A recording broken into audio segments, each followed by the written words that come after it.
Welcome to a special edition of VLGA Connect. We'd like to use the technology to bring together key people from across the sector and of interest to the sector to discuss current topical issues in a bit more detail. And today we've invited the Integrity Agency representatives to join us to talk about how the integrity regime is impacted by COVID-19.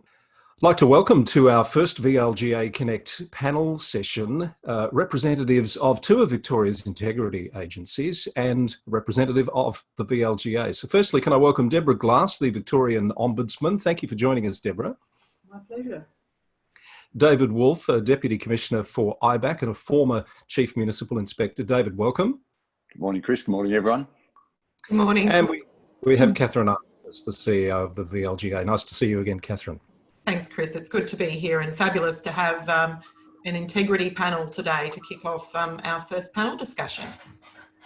So a lot of the discussions we've been having on VLGA Connect are around how things have changed for people, for agencies, for councillors, for organisations and community for that matter, during the COVID-19 crisis, which is with us for, it would appear to be some time. So a few people have asked, how has the role or the focus of the integrity agencies changed during this time? So we thought we'd like to explore that with you today. And I should say at the outset, the Inspectorate was unable to be represented in today's discussion, but they have sent a few comments through which we'll weave into the discussion as we get the opportunity. So perhaps, Deborah, if I could start with you first, the work of the Ombudsman, has it changed at all during COVID-19, or has it brought some particular issues into clearer focus for you? Look, it hasn't. It hasn't. I mean, obviously, the current crisis, creates a whole lot of operational challenges that we have to, that are affecting the way we work. But I think I would answer that in two ways. In times of crisis, I think what we do is more important than ever. So there is a really important part for me about carrying on. And I call it business as unusual, within my office. We are still doing our work, we're still doing our jobs. I think it's really important we go on doing that. But at the same time, this, the current situation also gives rise to a whole lot of issues that we may never have thought of. Priorities may have changed. Things that we thought were important may no longer be important. Things that we never knew were important may suddenly become important.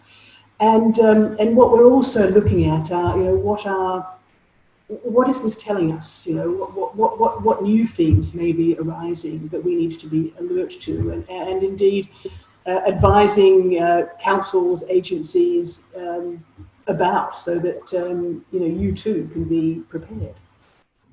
Do you have a sense of, during a crisis like this, whether people are more or less inclined to go down the complaint path if something is troubling them? I think it's a good question, and probably a little bit too early to tell. I mean, we've had in our operational adjustments, we've had to turn off our direct phone access. So although my staff are working remotely, our online complaints are functioning, our email is working, and we still provide a telephone facility to leave messages, so we are able to engage with people. But we were getting the vast majority of our complaints on the phone, and for the last 2 weeks we have not been taking phone calls directly, so that will inevitably reduce our access and our numbers. Yeah. So we're looking at ways of mitigating that, and indeed the numbers have begun to go back up. So it's hard to tell. I mean, if I could I can't make a direct comparison about people's willingness to complain without all other factors being the same. So I think I don't know is the short answer to that question. But what I am seeking to do is, as much as possible, leveraging technology so that we can be as accessible as possible. Because I think it is all the more important that people are able to get hold of us to make their complaints, to get hold of councils to make their complaints, more importantly, but to stay alive to the issues that may be affecting us in this strange new times we're travelling through. Yes.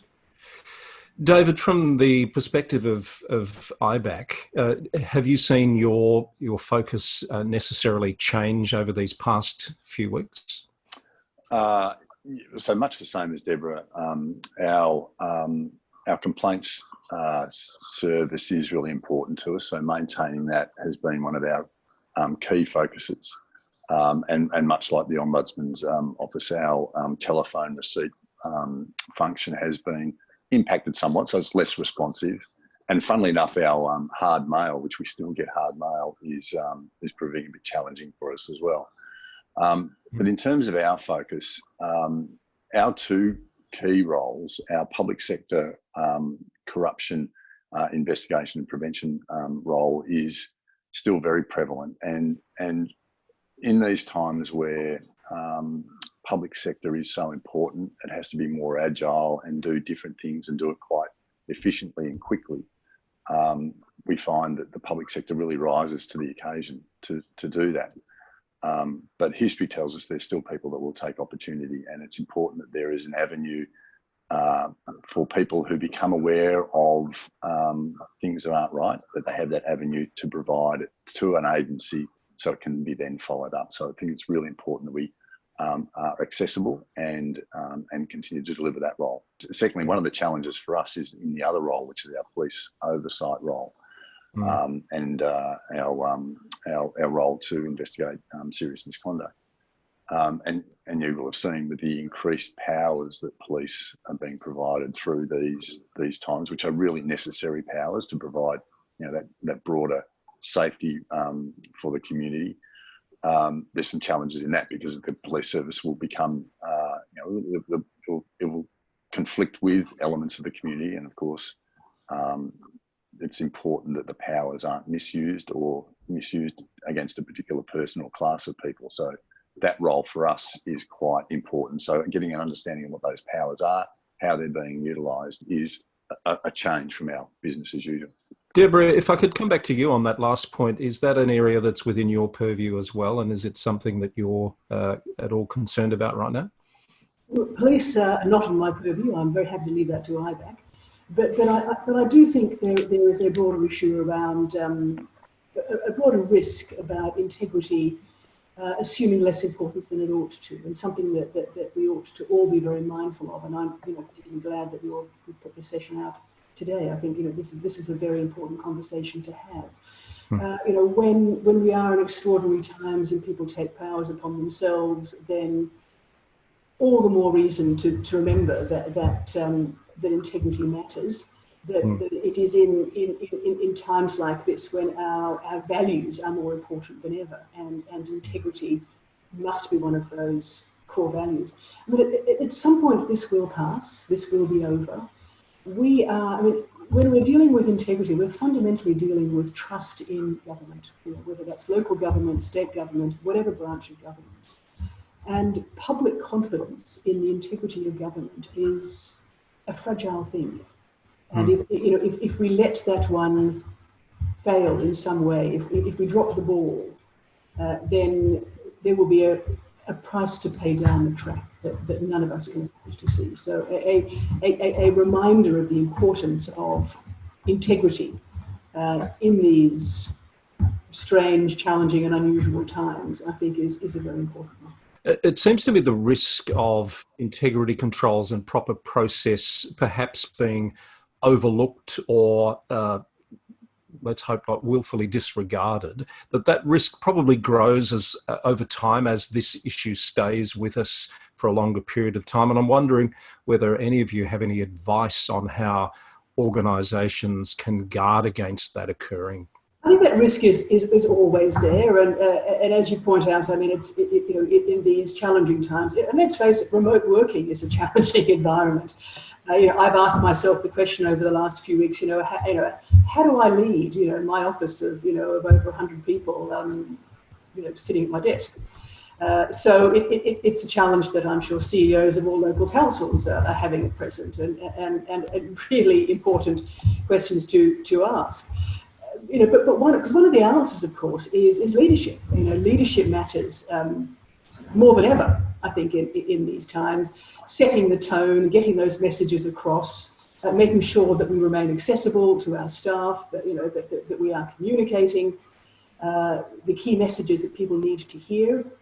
All of these things, I think, are ways of it's not it's not okay to hire your friends and relations. Well, it wasn't okay before. It's not okay now. It's not okay to dismiss those procurement rules. That we have in place. It's not okay to ignore conflicts of interest. All of the things that mattered before COVID-19 will matter after COVID-19 and matter now. So I think there is a message around something's going to change. Kathryn, you have a comment to make? Yes, look, thanks, Chris. And Deborah and David have touched on this. The COVID-19 situation presents, I think, no better example of the need for our systems of government to be regulated in a manner that ensures our democracy is not compromised in times of uncertainty. And perhaps it's a little too early to tell, but, how do you think we are holding up? What are some of those learnings? And an issue particularly relevant for the local government sector at the moment is the restrictions in the current Local Government Act for councils to meet formally over virtual means. And when the self-isolation restrictions are in place, of course, that makes it very difficult for them to have those face-to-face meetings. But from my perspective, I don't think it's perhaps a simple issue to resolve. And I wondered if Deborah or David had a view about what some of the considerations the state might be giving to changing that legislation, what they need to be thinking about if they do go down that path to allow virtual council meetings. It's an interesting one, Kathryn. It's something that modernising the way councils operate is something that's been, was on my mind for quite some time in my former role. The processes of councils are quite settled and have been for a very long time, and the world has moved on in the way it operates. So it's an interesting question, and it might be brought to the fore through these set of circumstances. Interesting enough that you see federal and state parliaments not actually meeting, whilst the committees are, the actual the governments themselves aren't coming together in a parliamentary sense.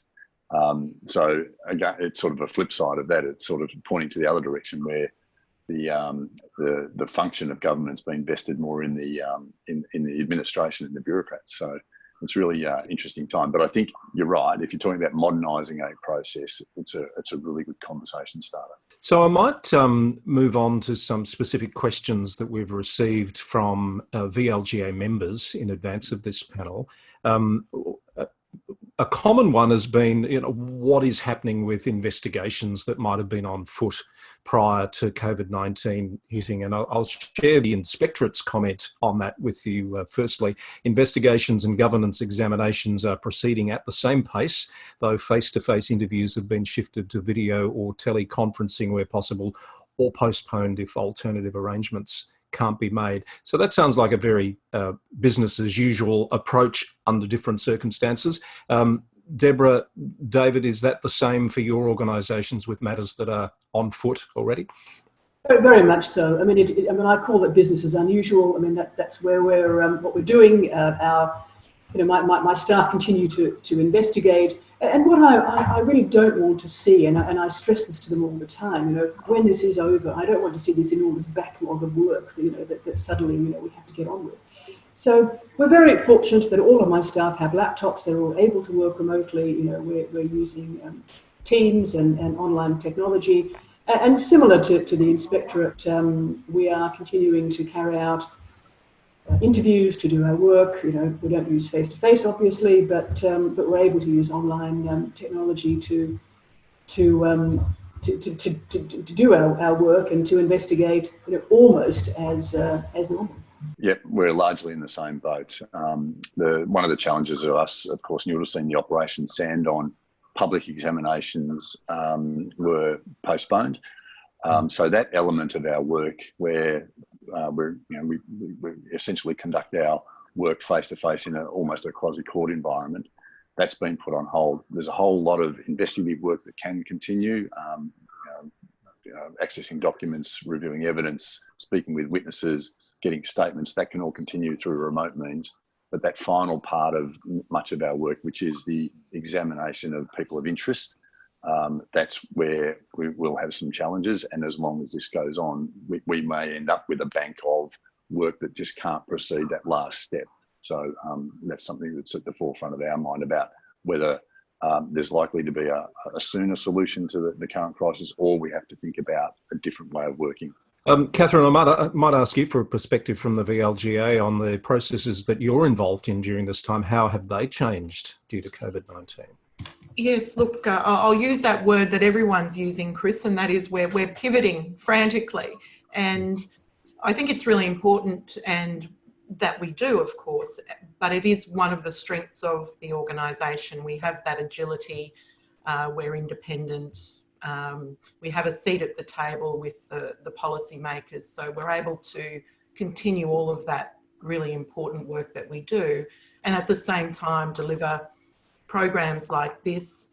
Some of our training programs will be delivered virtually so that we continue to strengthen and support the local government sector, because of course this is a really, this time, this pandemic is just an example of how critical the local government sector is in delivering services to the community. So more questions. There was a batch of questions that have come in from one councillor, some of which we've touched on already, but a couple of specific ones, and I suspect these are probably more for you, David, than Deborah.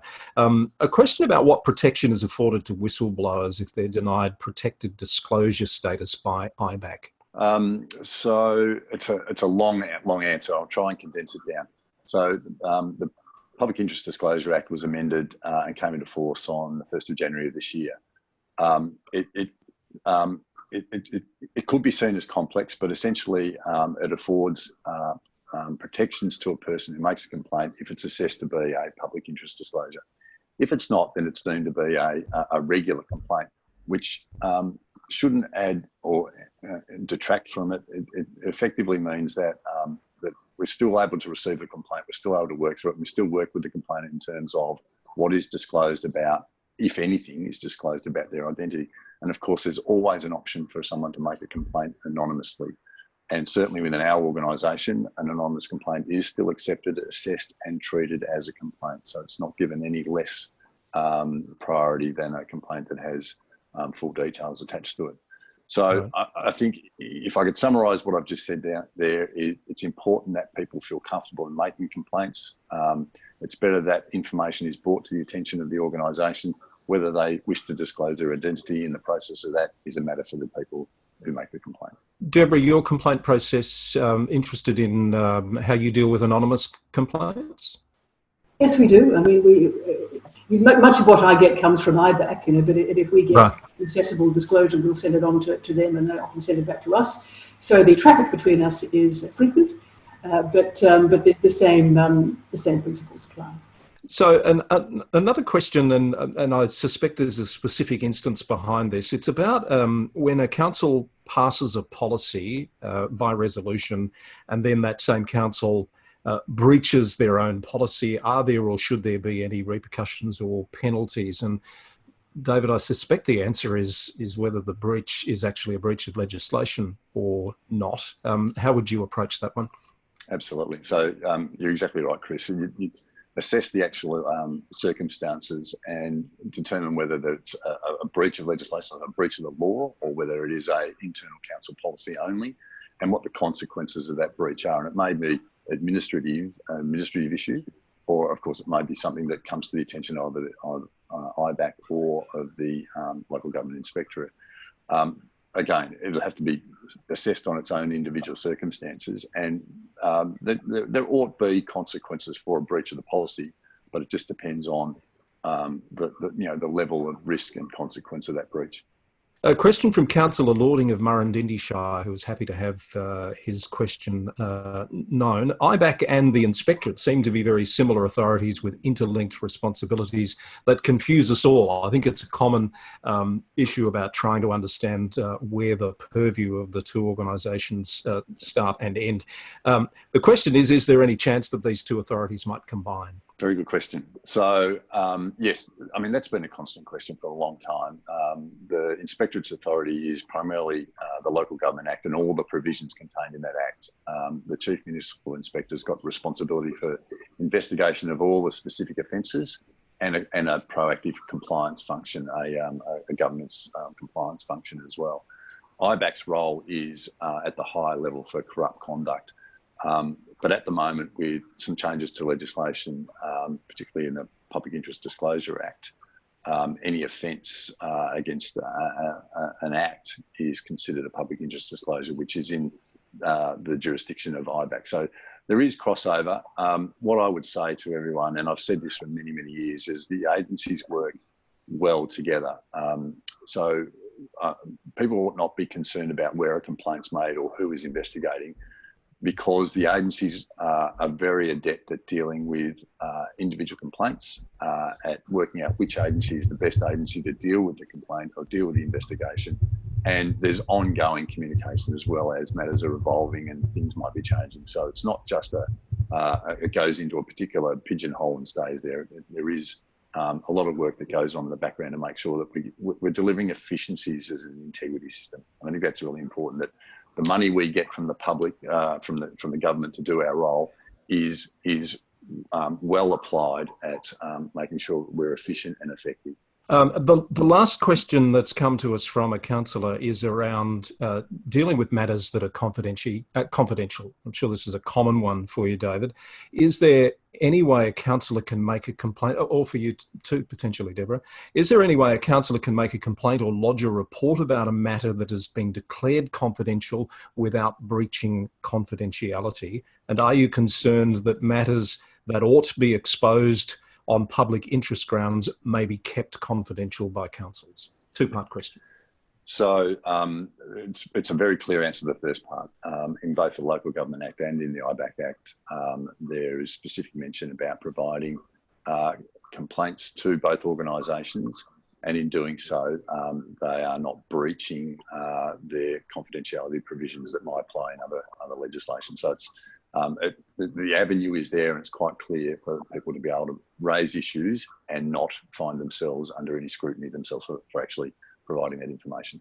Deborah, any comment on how confidentiality impacts the way you deal with your complaint processes?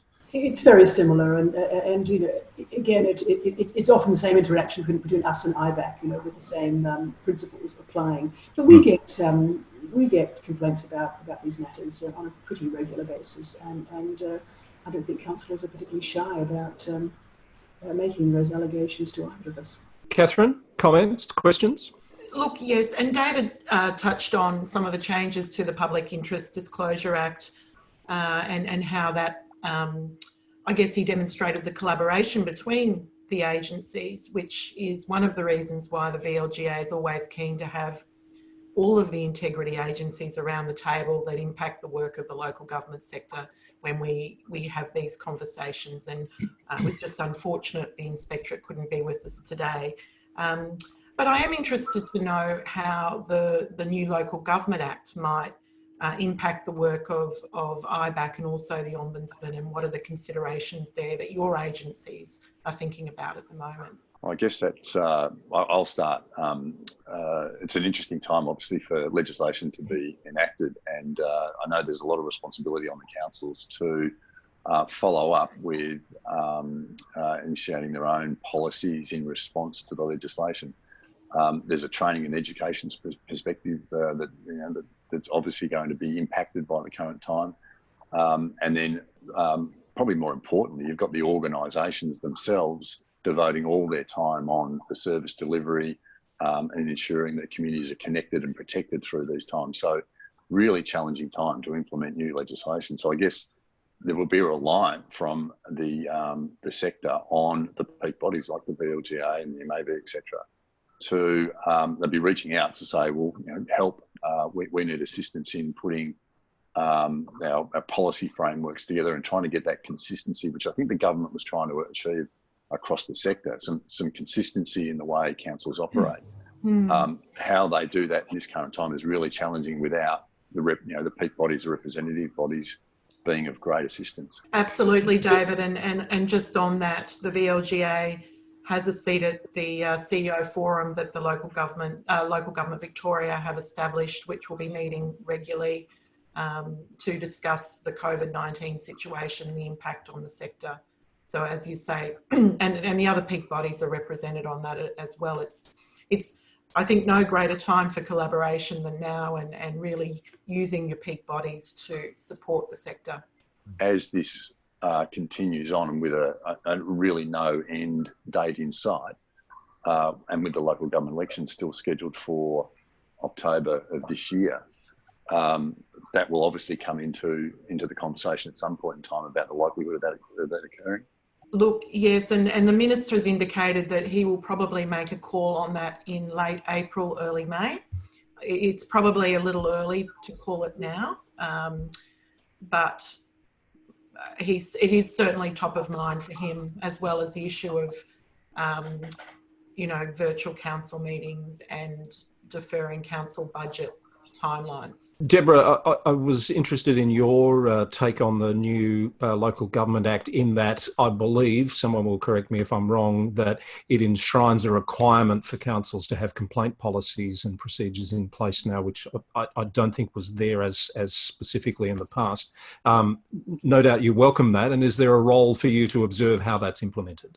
Absolutely. Look, it's an enormous act, and I'm not going to comment on all of it, but there are two aspects of it that I'm very pleased to see that respond to a couple of reports I've put out in the last few years. Major reports that some of you may recall is transparency in local government, and what I hope is that we'll see with the new Act some improvements in transparency. We've seen it in the last few years anyway, I'm happy to say, but there's still room to go in terms of closure of council meetings in potentially overly enthusiastic ways sometimes. But the other area that I particularly welcome is it is something that I've been saying a long time: consistency in complaints handling, a definition of complaint that will allow councils to compare their numbers in ways that are impossible at the moment. Something I have commented on frequently and in a recent report. Having internal review processes, all of the sorts of things that councils need to do to be really accountable to their communities. In ways they should be doing already. So I would hope that implementation is not going to be a big deal for the sector. I would have hoped they would have got the message loud and clear from the Ombudsman's office over the years about the importance of some of these things. So in effect, what I hope to see is that this is simply enshrining in legislation something that everybody should already be seeing as good practice. Yes, I guess one of the concerns for the sector at the moment is there's so much in the new Act in terms of particularly governance work to be implemented over the next 12 to 24 months that COVID-19 could perhaps distract from those very real planning tasks that need to be occurring now. And Kathryn, I guess that's where the VLGA could potentially provide some support. There are so many things up in the air at the moment, and I think the decision about the elections will be quite important when that's made, next month or at the end of this month, because that then raises the questions: if the elections don't proceed, then when will they occur? Will it be 12 months or will it be 6 months? And we have councillors, of course, who are wanting to stand down this year. So there's fatigue coming off the back of a long term of council, some bushfire affected councils, now a global health and economic pandemic. There are multiple considerations. I think also, as David suggested, the intent behind a lot of the legislative change was to try to bring some consistency across the sector with their policies and the way that they do deal with the same issues. And hopefully there's still an opportunity to do that. But at the moment, I think they're just getting through this very acute time of what's happening with our budgets. We'll probably delay those. We can't really budget for the longer term. I think, we will be seeing shorter budget timelines, and the councillors, excuse me, themselves grappling with how they take on a different type of role in this situation. And one thing, just out of interest, that we're working on perhaps for another panel session very soon on VLGA Connect is around those economic considerations that that local government is necessarily having to deal with at the moment. I'm not talking about timelines. I'm talking about calls for rate relief and the impact of those support packages that councils are rolling out, and the impact on staff, etc. It's a huge issue. And of course, the sector's currently excluded from the JobKeeper assistance package that the federal government announced, so that has some implications as well, and the sector's quite keen to advocate for being included in that. So a lot of the casual staff who've been laid off, of course, are impacted greatly. I might just throw in a comment from the Inspectorate on the legislation side of things, an assurance that Inspectorate staff are currently reviewing the new Act to become familiar with the new and updated provisions that may and no doubt will impact on their work in the future. That's all the questions we've had submitted. An opportunity for final comments from any of our panellists before we wrap things up. Deborah. I'll kick off that one. Thank you, Chris. Look, I think two things. One, just to reinforce the point I made earlier about the importance of integrity in any environment, but particularly now. But the other point I really like people to reflect on is the importance of staying connected with your communities.